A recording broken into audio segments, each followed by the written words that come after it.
Hello hello my dear friends and students. आज हम एक ऐसे इम्पॉर्टेंट टॉपिक पर बात करेंगे जो रोज़मर्रा की ज़िंदगी डे टू लाइफ में हम यूज़ करते हैं। ऐसी भौतिक का एक ऐसा टॉपिक जिसका प्रयोग हम अपने रोज़ की दिनचर्या में कहीं ना कहीं करते ही रहते हैं। तो वो कैसा टॉपिक है? और फिज़िक्स जिसे आप भौतिक विज्ञान कहते हैं वो हमारी डेली लाइफ से ही निकल के आया है। ये जो ब्रांच ऑफ साइंस है it comes our daily lifes, ये हमारी डेली लाइफ से ही आता है। ठीक है, तो नई नई खोजें, नई नई डिस्कवरीज, हमारी जो कहते हैं ना necessity mother of invention, need is the mother of invention. तो वही चीज़ है कि रोज़ कोई ना कोई हम काम करते हैं अपने जीवन को बेहतर बनाने के लिए, या कह सकते हो ख़राब करने के लिए, है ना। क्योंकि जितनी ज़्यादा सुविधाएं बढ़ती हैं उतनी ही जीवन में दुविधाएं भी बढ़ जाती हैं। तो प्रोज एंड कॉन्स सभी चीज़ों के होते हैं। तो आइए हम बात करते हैं what is word, energy and power. Physics का एक टॉपिक है वर्क, एनर्जी एंड पावर। तो व्हाट इज़ वर्क? वर्क आखिर होता क्या है? फिजिक्स की लैंग्वेज में ये कहा जाता है, इफ़ यू पुश और pull a thing with an external force then it should move, the body should move, otherwise you haven't done any kind of work. अगर आपने किसी भी बॉडी पर बल लगाया है या उसको पुश खींचा या धक्का दिया है, तो जिस दिशा में आपने खींचा है या धक्का दिया है उसी दिशा में वो वस्तु गति करनी चाहिए। ये वस्तु है और ये मैंने इस पर बल लगाया है और ये इसी दिशा में अगर दूरी तय करती है या विस्थापन करता है तो वो कहा जाएगा कि हियर वर्क हैज़ डन, यहाँ पर कार्य हुआ है, यहाँ पर कार्य हुआ है। अगर ये वस्तु, अगर हम इस पर बल लगाते, if we apply some force on that body and the body doesn't move in that direction, ये इस डायरेक्शन में मूव करके moves in this direction, then we say the force and displacement D are at right angle to each other. When force and displacement are right angle to each other, then we said there is no work in physics language. भौतिक विज्ञान की परिभाषा यही कहती है कि कार्य तभी हुआ माना जाएगा जब वस्तु पर जिस दिशा में बल लगाया जाए वस्तु उसी दिशा में गति करे। अगर वो लंबवत गति करती है तो वहाँ पर कार्य नहीं माना जाए। जैसे कि आपने मज़दूरों को देखा होगा, लेबरर्स को देखा होगा जो तसला लेकर चलते हैं बेचारे, तो वो क्या करते हैं, यहाँ पर तसला लिया और मूव कर रहे हैं। मान लो ये तसला है आपका, है ना, और ये व्यक्ति मूव कर रहा है इस डायरेक्शन में, और इस तसले का जो इस पर वजन है वो लोड किस डायरेक्शन में है, down to the earth, down towards the earth. तो ये लोड जो है वही तो फोर्स है और डिस्प्लेसमेंट इस डायरेक्शन में। तो जब ऐसा होता है तो 90 डिग्री पर जब दोनों चीज़ें होती है तो वहाँ पर वर्क कितना होगा, ज़ीरो होगा। फिजिक्स ये कहता है। अगर मैं आपको पढ़ा रहा हूँ, आप पढ़ रहे हैं, नोट कर रहे हैं, but we are not doing work because we are not moving in that, और we have not applied by any external force. ना तो हम पर कोई एक्सटर्नल फोर्स अप्लाई हो रहा है और ना किसी दिशा में हम मूव कर रहे हैं। लेकिन हमसे कहा जाता है हम क्या कर रहे हो, हम काम कर रहे हैं, क्या कर रहे हो, पढ़ रहे हैं। But in physics language there is no work. अगर आप पढ़ रहे हैं, लिख रहे हैं, तो you are not doing any kind of work in physics language. Clear? तो अब हम इसको देखते हैं, इसको फॉर्मुलेट करते हैं, वर्क है क्या। तो फॉर्मुलेट जब करते हैं, जब हमने बल लगाया और बल की दिशा में ही दूरी तय की उसने, तो इसका मतलब है बल क्या है, गुणा इसका करोगे, बल क्या होता है, पदार्थ और क्रॉस मल्टीप्लिकेशन ऑफ त्वरण, ये बल का फॉर्मूला है। लेकिन हमें किसका फॉर्मूला तय करना है, कार्य का जो फॉर्मुलेशन होगा वो क्या होगा, बल इनटू किसमें, दूरी।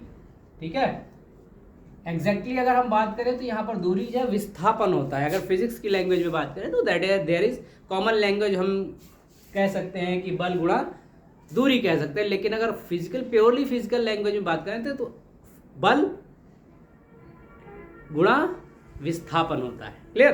समझ में आया? तो बल गुणा विस्थापन अगर हम लिखते हैं बल गुणा विस्थापन, ये गुणा है, ठीक है, क्रॉस प्रोडक्ट और डॉट प्रोडक्ट नहीं है, ठीक है। अगर हम बात करें कि बल क्या है, कैसी राशि है, सदिश राशि है कि अदिश राशि है। सदिश राशि का मतलब होता है जिस राशि को का परिमाण भी हो और साथ ही साथ उसकी दिशा भी हो, तो वो राशि कहलाती है सदिश राशि, मतलब vector quantity having magnitude as well as direction, that quantity is known as vector quantity, while the quantity which have only magnitude no direction, that quantity is known as scalar quantity, मतलब अदिश राशि।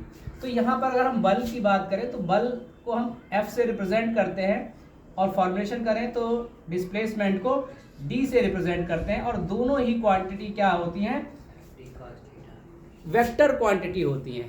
F भी vector quantity है, force भी vector quantity है और displacement भी vector quantity है, विस्थापन।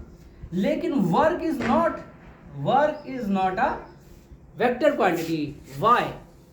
वर्क इसलिए वेक्टर क्वांटिटी नहीं है कि dot product of any two vectors is comes out as F dot F D cos theta.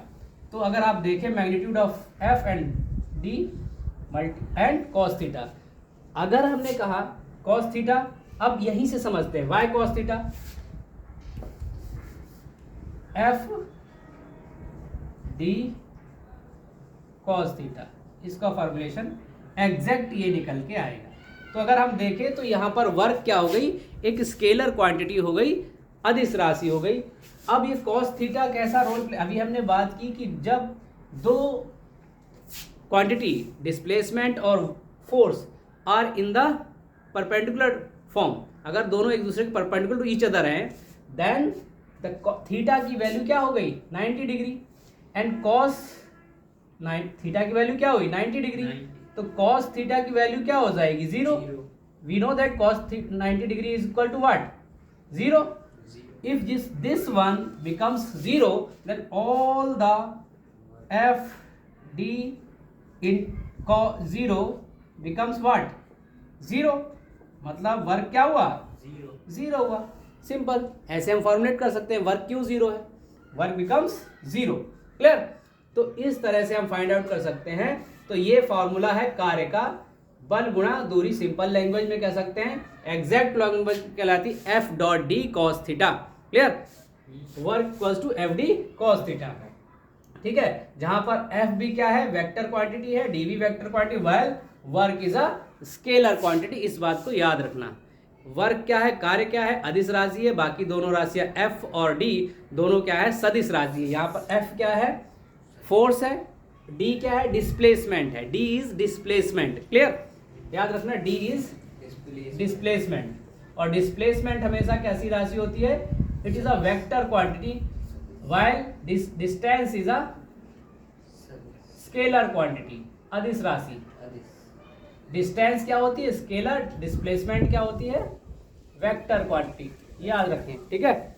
अब बात करते हैं एनर्जी की, that this is what about work. Work क्या है, वर्क का फॉर्मूला क्या है, ये आपको समझ में आ गया होगा, आई थिंक सो।